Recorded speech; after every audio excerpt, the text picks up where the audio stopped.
It's Monday, it's 12:15 and we're live in Westminster. We are, by the end of this Parliament, making a commitment that we will cut the costs of running government by 15%.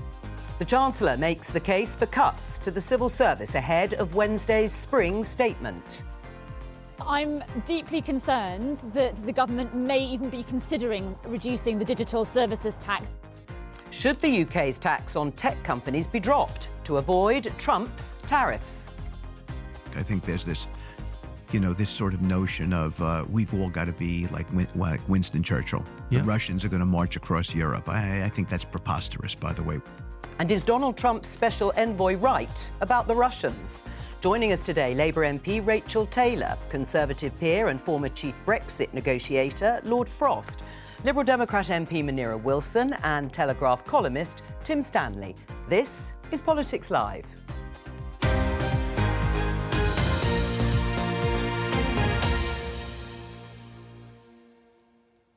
Hello and welcome. Let's start the programme with the latest news and reports on freebies that some politicians have continued to accept. Let's listen to the Chancellor, Rachel Reeves, and the Shadow Business and Trade Secretary, Andrew Griffiths, being asked to justify their recent free tickets and discounted ski passes.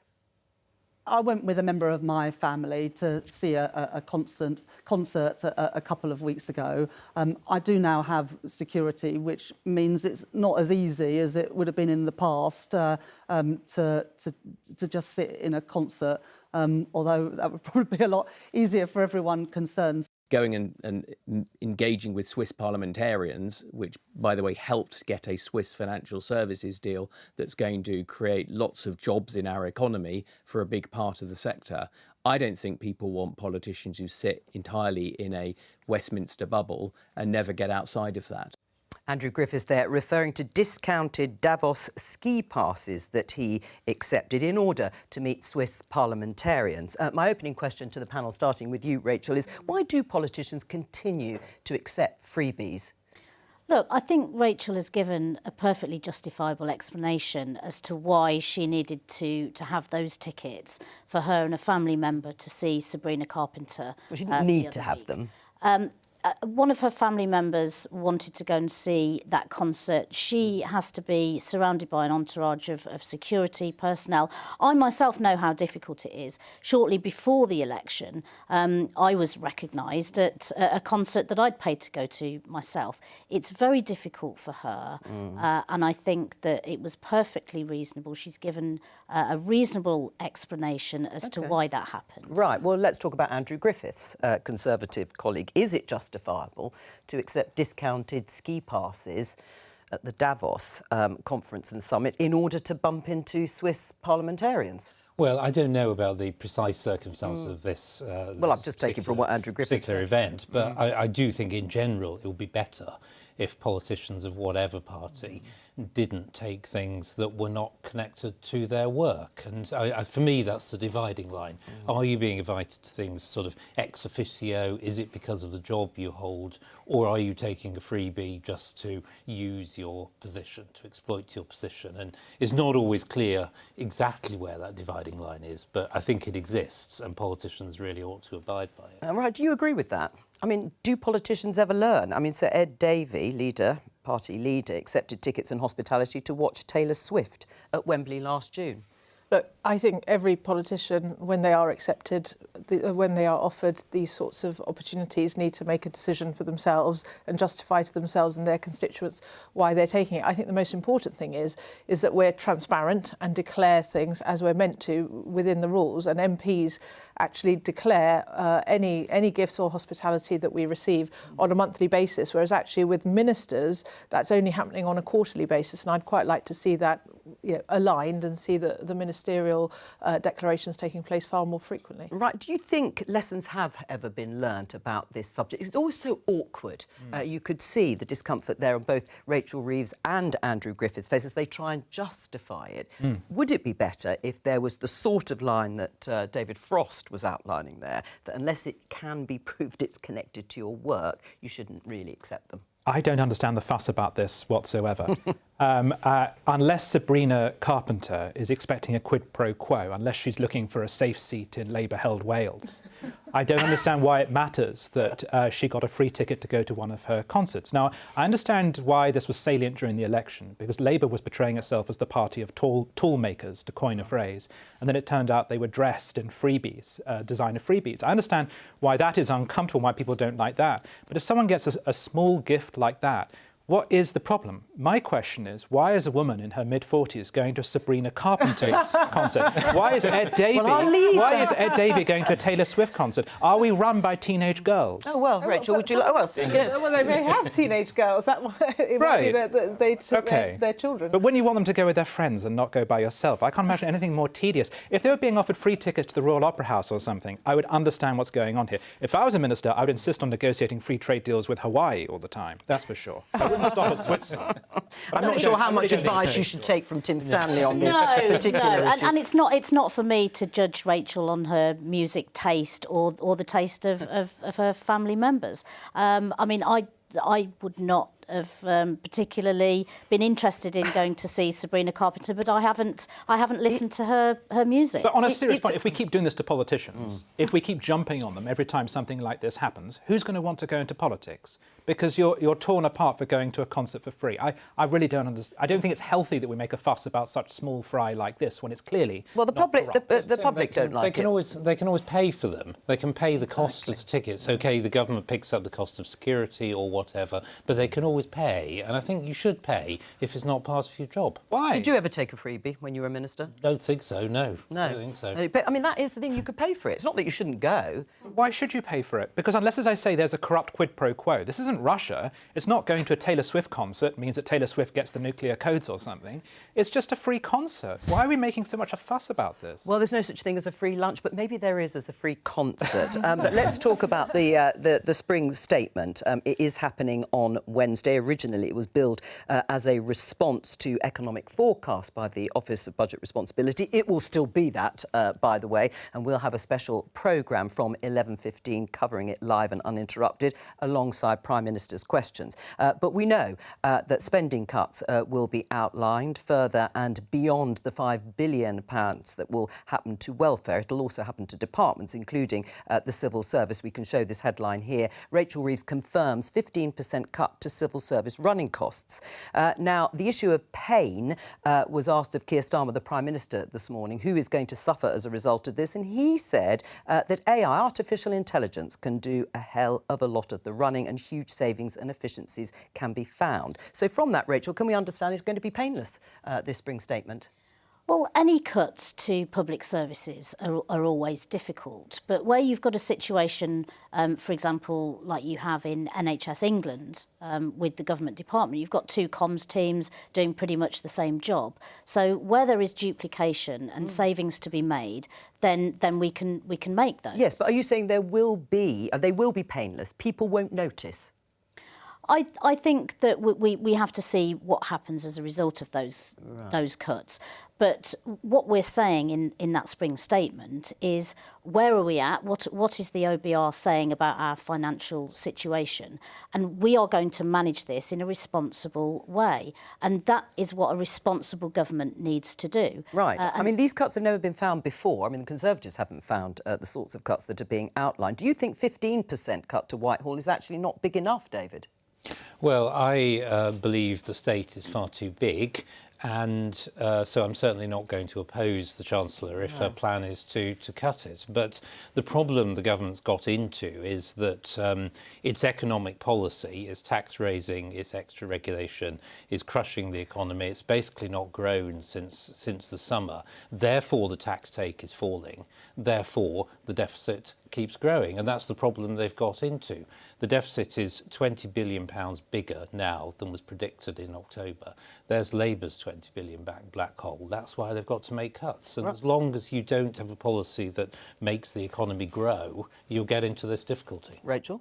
Well, we need to be putting money into frontline services, and that's what we're doing. We've invested £26 billion into the NHS to cut waiting lists, and we've seen the results of that. Waiting lists have been reduced 5 months in a row. We've settled the public sector pay dispute, and people are getting on with their jobs so that we can get on with running the And what's country. happened to growth? And growth is, is not as fast as we would like it to be. No, it's barely there. But that is to do with factors that are some outside our control. So we've got a huge problem across the world, and Keir Starmer is hoping to sort that, and is working well with European leaders and with So the world's changed. The world has changed. Well, I was going to put that to David. That's the reason. I mean, the world is always changing. You have to run an economic policy that is resilient to changes in the world, and most of Trump's tariffs have not even come in yet. We know what it takes to run the economy. Keir Starmer's running this economy like sort of he's learning it on the job, like he's trying to assemble some complex IKEA piece of furniture. Well, what would you do? without What would you do instructions, differently at this? And doing it badly. What would you do differently at this point? I mean, arguably, Brexit was the issue that led to far more civil servants being needed and far more bureaucracy and far more regulation. I would question that. Yes. We would certainly some things were done in Brussels that we now need to do for ourselves, but that's a tiny number. The problem the government has got into is extra regulation.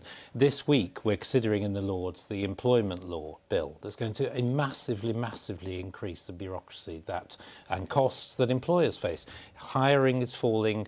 Jobs are falling, the economy is not growing. That's what's going wrong. Munira, do you agree with David Frost on that? No, absolutely not. And we know that Brexit has massively hurt our economy. And if actually everybody wants growth, the quickest way we can start kick-starting growth is by negotiating a far better deal with our European friends and neighbours at a time of great economic insecurity, as well as clearly we're going to get on to talking about defence shortly.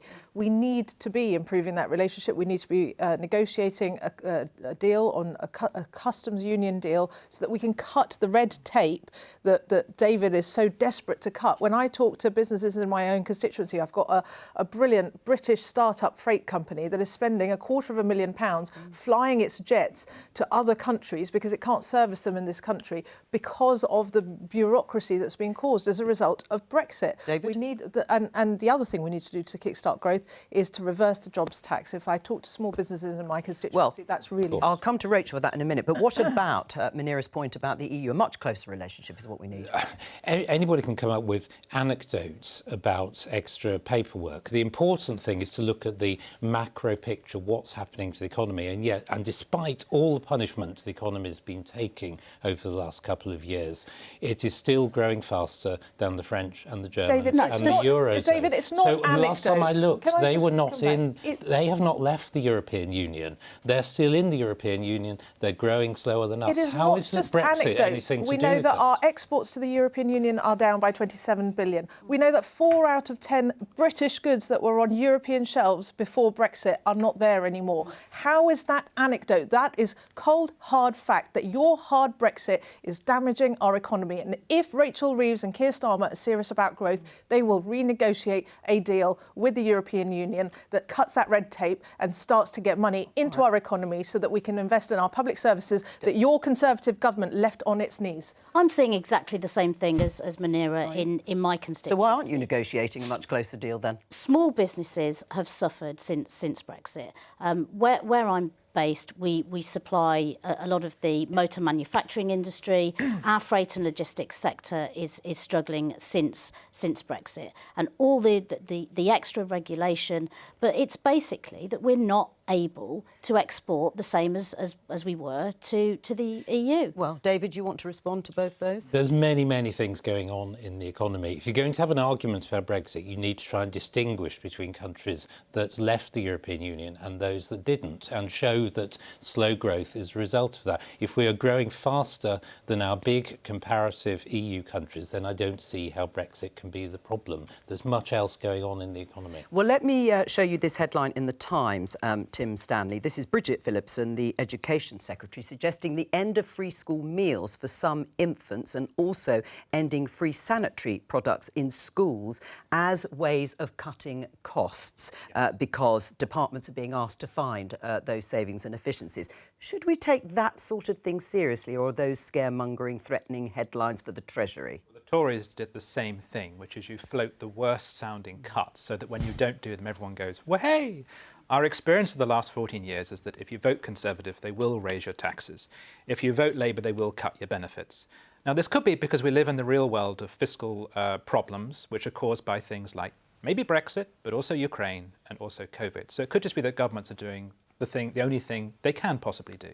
What frustrates me is that when it was in opposition, Labour for 14 years said that austerity was a political choice and was evil. In which case one has to ask the question, why are you now choosing to do it? Now, on this panel today, we have representatives of centre-right economics. All of us are. I'm with the Telegraph, we were pro-austerity. Labour is now doing austerity. The Coalition did austerity. We don't have anyone on, I'm not blaming you, but we don't have anyone on who says there are alternatives. And there are Labour backbenchers. We are going to hear from them. Good, because there are Labour backbenchers who are saying, this is what the Tories do. They cut. We don't have to do that. There are parts of the economy we're not taxing with things like a wealth tax, so why don't we take the money from there? And what interests me is, when you've got a very large majority, it's surprising, counterintuitive. You can actually have more rebellions within that, because people feel freer to rebel because they're not going to bring down a government. We saw this under Blair. There was actually a very large level of backbench rebellion. And I'm interested in the debates going on the left with people saying, let's not be like the Tories, let's find other ways of raising income. Right, well, before I come to you, Rachel, to respond, let's hear from Lord Blunkett, David Blunkett, part of the Blair government in various guises as a cabinet minister. He also rails against what the government is planning to do.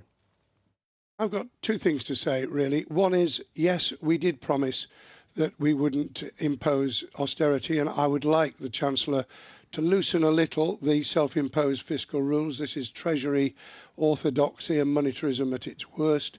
And secondly, we actually did say that we would reform the welfare system, and we've got to set about it somewhere. David, how specifically would you loosen the fiscal rules? I would lift them marginally. I would raise the self-imposed rule by at least 10 to 15 billion pounds. Right, well, David Blunkett's clear. He would like the government to make a different choice. He would like the government to borrow more, to break the so-called, and they are so-called and self-imposed, fiscal rules that Rachel Reeves has placed on herself. She wants to bring debt down as a share of GDP in the 5th year of the forecast and limit borrowing to keep the economy stable, to paraphrase. Why not do that? Why not do what David Blunkett is suggesting? Because borrowing is costing us so much money. And I think for David to say that this is austerity is completely wrong. Why? The amount of money that we've invested in the NHS, the amount of money that councils have been given just today announced to sort out potholes, to sort out our rural bus services, free breakfasts in every primary school. This is not austerity. This is a government that's investing in our public services to make a difference. But the coalition government said exactly the same. The coalition government said the same. If you don't have rules, you'll end up in the same situation as we were when we had the emergency budget under Liz Truss. It is austerity. You're just making different sets of choices from the coalition. The coalition also raised NHS spending. And what did the coalition do? It did foreign aid. It raised it to 0.7%. You're cutting foreign aid to finance defence. That ain't socialist in my book. But, and it's interesting overall about spending, remember, overall spending will rise. Now, what happens to individual departments that aren't protected is... because they're making choices. They still have things like Great British Energy, which they're going to finance. But I just think historically it's fascinating that it was Labour that went to the IMF in the 70s and accepted its spending restraints. It was Labour that gave the Bank of England independence. It's Labour today which is saying we have to obey the OBR. Historically, Labour is a surprisingly fiscally conservative party. This is what split it in the 1930s, because it wouldn't reflate the economy to get through the Depression, and Ramsay MacDonald ended up forming a coalition with the Conservatives. This is not a socialist party, and that's when you start to see cleavages and rebellions within it, because there are some people who got elected last time thinking This is a party of tax and spend, turns out. Right. Well, I mean, Rachel, were you one of those? Or would you like to see taxes go up, perhaps, instead? I want to see a responsible government that's investing in our public services and is helping the country to grow. And I think we have to say that what we said we were going to do was fix the problems in this country, and we were going to have a period of responsible government, and that is exactly what we're doing. We've got a situation now where we're faced with the difficulties in Ukraine, and I think everybody is in favour of us spending more on defence. There are businesses in my constituency that supply the defence industry. We have to make sure that they get those contracts. But this is not a government that is cutting public services. We're investing in those services. Well, you've and invested we are seeing the results. You have invested in the services in the October budget, but we are expecting cuts to be made. We've already heard international aid. We've already heard cuts are going to be outlined to welfare. Do you agree, though, Munira, that there is a choice being made here? Would you like to see taxes go up instead to find some of the money to plug the gap in the finances? Well, Liberal Democrats have set out time and again, both in the general election and since, areas where we think taxes could be increased as opposed to things like the jobs tax, the national insurance rise, which is hurting many of our businesses up and down the country. But it also raised £25 billion. Well, actually, if you look at the small print, once you look at the rebates back to the public sector, it's actually only going to raise about £10 billion. Now, if we're looking at something like £10 billion, there are a whole series of taxes whether it's reversing the tax cuts for the big banks that the Conservatives introduced, which would raise about £4.3 billion a year, that we've said could be done. We've talked about increasing the digital services tax, which we're going to come on to in a moment. Reforming capital gains tax could raise another £3 billion. So if you're looking at £10 billion that the national insurance hike is raising, we could get that through looking at some of these other areas that I think are ripe for taxation and actually help grow our economy by protecting our small businesses so that they can continue to employ people on decent wages. You're sighing. I am, because the tax burden is the highest we've ever had. It became the highest under the country. Conservatives. It did. I was one of the main critics of that. Oh, I thought you were going to say policy. supporters for a minute there. You know, the country is maxed out, the credit card is maxed out, the tax burden cannot get any higher. The state is the biggest it's ever been. We've run a deficit for 30 years and debt is at 100% of GDP. Things have got to change. So we've got to shrink the size of the state for sure. It's absolutely necessary. But we've got to do it while trying to get the economy to grow as well, and that means deregulation and supporting entrepreneurs, getting growth going. Well, you might be in favour of this then. A headline in the Financial Times, Munira mentioned it, the digital services tax. It's a 2% tax introduced in 2020, in fact, by Sajid Javid, former Conservative Secretary of State, on the revenues of search engines, social media platforms and online marketplaces which derive value from UK users. You would support this idea to get rid of... to get rid of the tax? Yeah. Yes, I would. I think it raises almost no money in government terms. It causes £800 million. I mean, it's lots of money, but you know, it is less than 0.1% of government spending. For that, we get constant antagonism with the Americans and with others, and we produce an inhibition against digital companies coming to this country. Let's not forget, the big digital tech companies do pay tax in this country. They employ people, they pay VAT, they pay corporation tax. They're in the tax net like anybody else. This is an extra tax. Right, you want to triple it? Yes, indeed. To 6%. Well, actually, and even more than that, given the challenges we've got in terms of defence spending and the state of public services, we'd happily see it go up to about 10%, which would raise about £4.1 billion a year. I'd say to David, the problem with these big tech companies is actually, in terms of corporation tax, we know that they are able to hive off their profits overseas, so they're able to avoid corporation tax. The digital services tax is much harder to avoid because of the way that it's levied. And actually, we're talking roughly the 20 largest big tech companies, some of whom are causing immense damage to our children and young people. And therefore, I'm very, very happy to go after them because, frankly, given the damage they are causing, causing to our children and young people, and given the way they are influencing Donald Trump's policy, which is also impacting the security of our country, I think we absolutely should be going after them and increasing the digital services tax. And in fact, until recently, Labour were committed to increasing it to 10%, and now they're backtracking because they're so scared of Donald Trump. Oh, is that what's going on? No, I don't think that's what's going on at all. I think what we're doing is protecting our businesses in the round. And if you look at the steel industry, for example, imposing tariffs is going to be absolutely catastrophic for that industry. So it might be worth cutting digital services. We have to look at everything. Why do you want to we have to look X at everything and in the and round. Amazon? Why do you want to? You're saying you're protecting businesses in the round. Why do you want to protect X? I'm not saying that we're protecting Musk. X or Elon Musk. What we have to do is look at the impact. And it's very easy when you're in opposition not to have the interests of British business at heart, but look for easy sound bites. What Keir Starmer is doing is taking a sensible step back and looking at how we need to protect British business in these discussions that are extremely difficult when you're talking about tariffs. The best way to protect British business is to reverse your national insurance rise on employers. Well, 75% businesses of up businesses and down the country and our high streets. 75% of businesses in my constituency employ 4 or fewer people. And it is the larger businesses that are going to pick up most of this extra cost through national insurance contributions. Tim, this is an interesting conversation in the light of Donald Trump and everybody on the edge of their seats waiting to hear the next pronouncement on tariffs. This is why the government is looking at this once again, and it does actually have some sort of support from Lord Peter Mandelson. He's confirmed the tax itself is under discussion. Yes. And the Chancellor yesterday, Rachel Reeves, didn't rule out abolishing it. Do you think it might work doing that? Well, first of all, I think Munira gave the game away by name-dropping Elon Musk when talking about the digital services tax. I mean, it's not terribly liberal to say that you want to tax someone's company because of the person who owns it and their politics. It's not just because of the person. I've said about the impact that these companies are having on both British and European defence policy, but also on the mental health and well-being of our children and young so that's people, a political and cultural which for me is one of the most important things that we should be focused on. OK, but that's a political and cultural judgment. It just doesn't strike me as very liberal to say that you're going to hit a company with taxes because you don't approve of what they do. But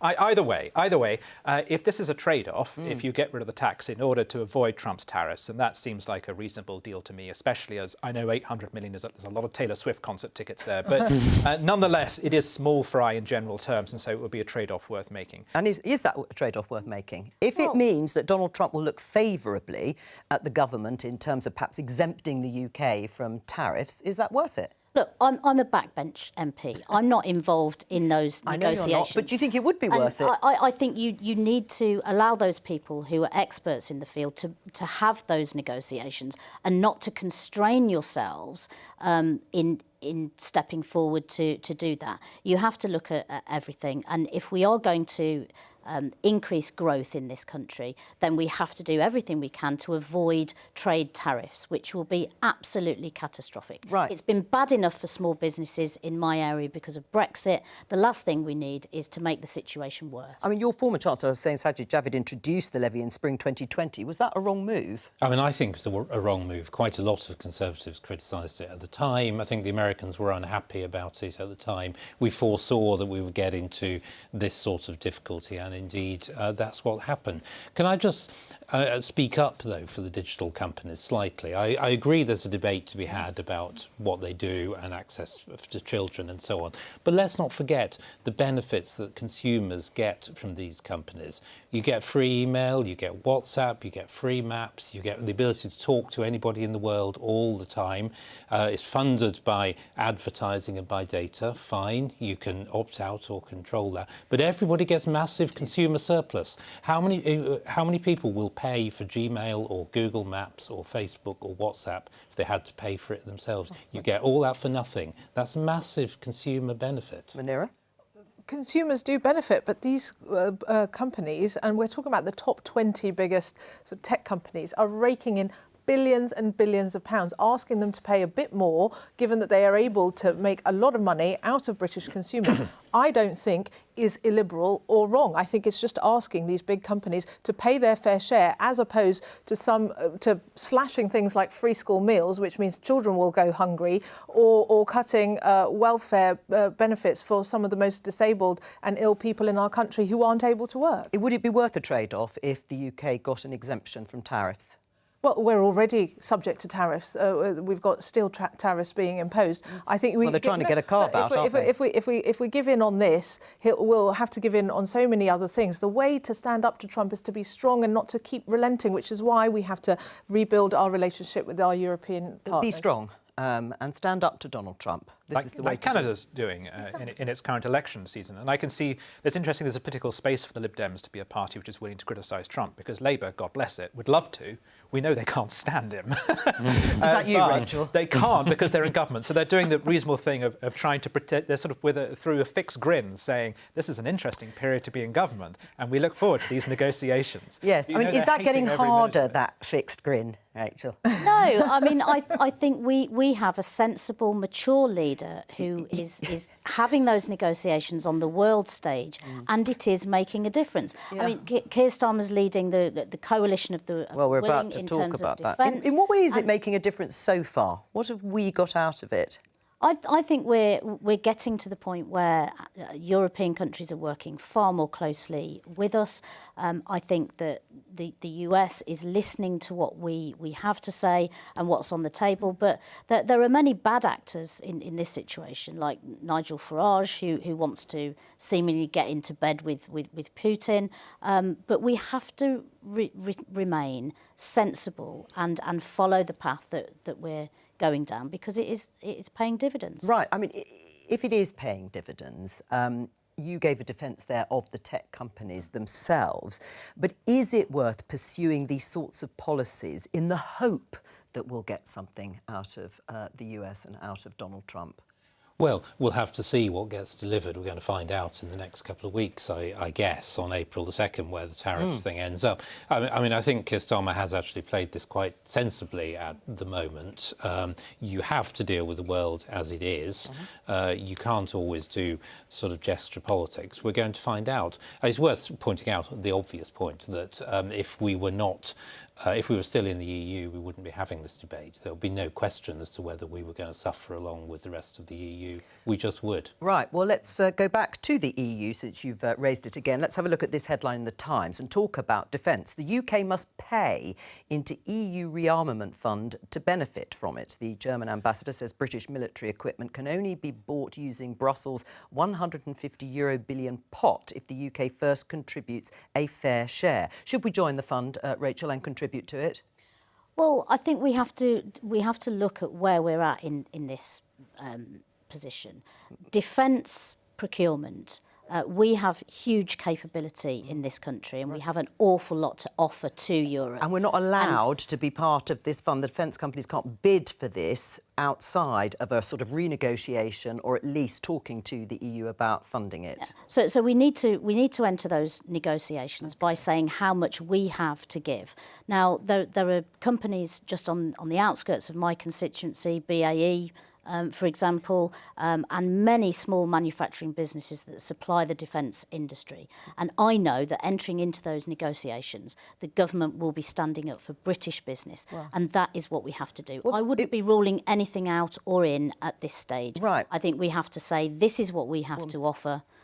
Would you be going straight in and contributing and joining this fund? Well, look, Trump has proven himself to be an unreliable partner in terms of Ukraine's defence and our collective European security. So I think it makes a lot of sense for the British government to respond to that reality and therefore be part of this discussion and potentially this fund. But I agree with Rachel that we need to use our position, given that we do have some leading British defence firms at the cutting edge of innovation doing great things, use that as leverage to negotiate the terms on which we can enter any sort of arrangement there and go for a UK, try and push for a UK's European Union standalone defence pact. Right, it's a no-brainer.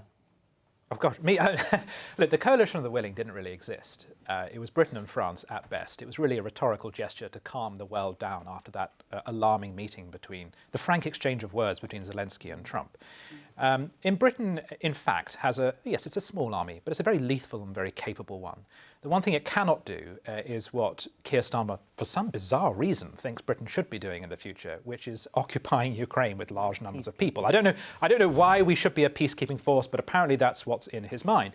And the problem when it comes to numbers is we don't have the numbers to do that. He's talking about supplying 10,000 troops. Well, Ukraine currently has hundreds of thousands of people who are under arms. It's actually insulting to say to Ukraine, and here's our 10,000 troops coming. So if you want to be able to respond, if you really believe Russia is on its way to Paris, if you really believe Russia is an existential threat to Europe, then you need a large land-based army. And that means you have to start pooling your resources as Europe, because as has been explained, we are beginning to doubt how strong and reliable NATO really is. But the problem with that is that whenever you have to deal with the EU, it does this. It says, fine, you want to deal with us? Pay us a large amount of money and follow our rules. Right. Why can't we just work on an ad hoc basis? Why can't we have a separate European treaty between sovereign nations or between us and the EU? Why does it always have to, whenever you deal with the EU, why does it always become, and this is why you should be in the EU? Right. No, we've got one policy problem with Russia. Why can't we just work together on this one thing? Munira? Well, I think, to Tim's point, I think Starmer should be trying to negotiate a standalone defence and security pact without all the other conditions that are being floated by Macron. And how realistic is that? Because EU already has about 6 of these with countries such as Norway, South Korea, Japan, and using the leverage of the expertise that the British companies are being able to bring to the table. Actually, I think Starmer's in pretty strong position to be able to negotiate something that's standalone without all the conditions attached. Maybe the EU on this occasion will say that's fine. You don't have to trade on fisheries. Let me just show you the headline in the Daily Mail. Britain must pay billions of pounds into EU defence fund for UK firms to get contracts, as well as bowing to French fisheries demands. Is it worth renegotiating fishing rights if it comes to it, Munira? Well, I've just said I think that there is an opportunity to negotiate a standalone defence and security pact without having to look at other areas of policy. But we absolutely shouldn't just step away from the discussion just because we're concerned about what might be suggested in terms of conditions. Well, you dealt with the EU for rather a long time and at close quarters. Do you agree?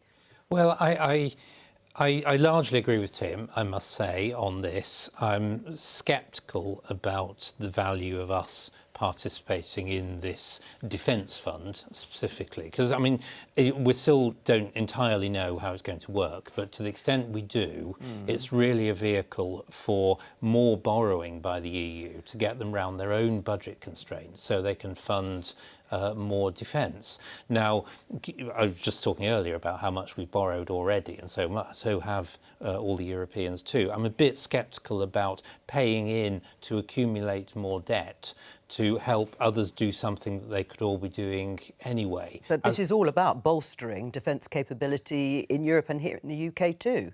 Well, let's see if it really does that. I'm not really convinced that kind of borrowing more money by the European Union, by Brussels, a new debt union, is going to in itself help defence. What we need to do is drop other priorities and spend more on defence now, and that's what we should be doing. And to the extent Labour are doing that, I think it's a good thing. Right. I mean, what about the fisheries demands? Should we be renegotiating fishing rights, Rachel, in terms of paying into a fund and being part of it? Look, I represent a constituency in North Warwickshire and Bedworth. We could not be further from the sea.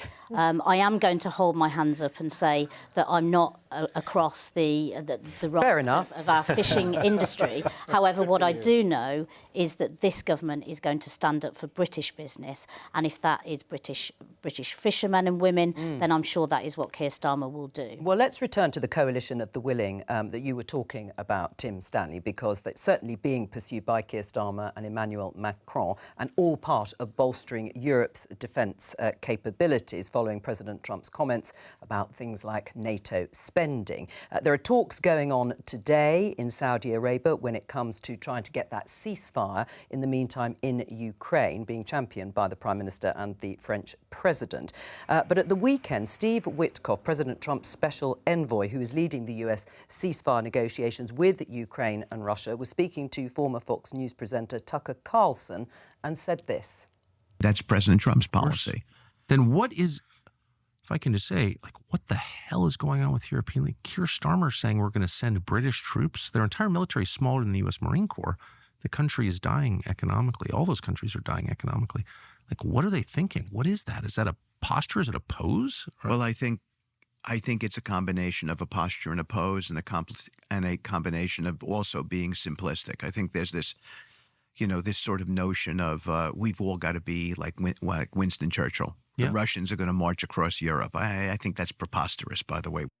Do you think it is preposterous, the idea that the Russians would march across Europe? No, I don't. And, Russia has invaded another country, and we have to be very careful in Europe that we stand up to that and we say that we're not going to tolerate that sort of encroachment into national rights. And what we have to do is stand up to that. And we do that together with our partners in NATO and together with our partners in the European Union. Right. Why do you think he said that then, Steve Witkoff? He said it's a combination of a posture and a pose, this coalition of the willing. I've got no idea why he's saying that. I'm sure it's because that's what Trump or Elon Musk has asked him to say. Who knows? Right. I mean, interestingly, picking up on your point about the size of the army, that clearly is part of the reason he says it's just a combination of a posture and a pose and probably will never happen. The thing with the Trump administration is it often says things which are accurate but not right. So they say something which... No, there's a moral distinction to be made here. That it's just like listening in a conversation with businessmen. They will judge things in very crude material terms. And what they've judged is Europe wants to be a player in this, but it hasn't actually put the money and the troops in to build a defence capability that means it can afford to be a player. That's accurate. It's not nice. And it's not morally right, because it's horrible to have America and Russia deciding the fate of an independent country, with that country basically cut out of that and being told it's got to hand over its mineral wealth to America if it wants the hint of a future security pact. So none of this is morally right, but I'm afraid it's accurate. And it's accurate because Europe has made a choice since the end of the Cold War to basically run down its defences and not be able to defend itself independently. That may well change, but right now, again, I think it's accurate to say that what Starmer and Macron are talking about is a posture. Those are the two countries that have the most mobile, adaptable and effective militaries in Europe. So it makes sense that we're the two. But what about Germany? How are we going to bring Eastern Europe into this?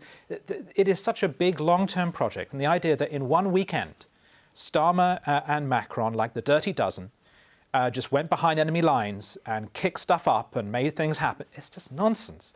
Accurate, but it's morally offensive to hear it. Right. Do you agree with that, Munira? It is nonsense. It's not going to happen, is it? This coalition of the willing. Well, we'll have to see what comes out of the discussions that are going on. But I think what has become very, very clear is that the European allies have got to act together in response to Russian aggression because of the unreliability of Trump. So do you think there will be peacekeeping troops in Ukraine from the UK, France and others? Quite possibly, but we're in a very depleted state in the United Kingdom because of the 10,000 troop cuts we saw under the Conservatives. But can I just, what does it say about the European project that it took America becoming unreliable for it to realise it had to finance its own defence? That implies that for years America's been carrying us. And I can understand why the Trump administration should suddenly go, why are we doing that? Well, it is true that across Europe we've probably under invested in our defence for a number of years. But I'm still aghast that the leader of the free world and somebody who calls itself an ally is behaving in the way that it is and is willing to pander to Putin, who I do think does have ambitions beyond Ukraine. And that's why it's absolutely critically important for us to stand firm with our Ukrainian friends and allies, work with our European partners, start to use those Russian assets to be able to finance some of the defence that we need. What did you make of Steve Witkoff? So I rather agree that it's best if you know, the Americans could speak a bit more warmly about their allies. One doesn't always have to be quite so brutal about it, but it is nevertheless a fact, what he said. I don't know whether Putin wants to march across Europe or not. So I think the best thing is that we should have the capabilities to make sure he can't do it, and that's why we should be spending more as Europeans. That's not the same thing as saying we must create a British army of the Donbass or whatever to be there in peacekeeping terms. I am sceptical about that. We don't know much about the circumstances. Obviously, a lot's got to be determined. But I remember I was involved in a little way, in a very junior way, in the Bosnia policy making back in the early 90s, very small way. But what I remember was that the British and French forces in Bosnia were more like hostages than peacekeepers, because the environment was not fixed, and we've got to be really careful what we're getting into. It's all we have time for. Thank you to all of my guests for joining me today. I will be back tomorrow at 12:15 with more Politics Live. Have a great afternoon.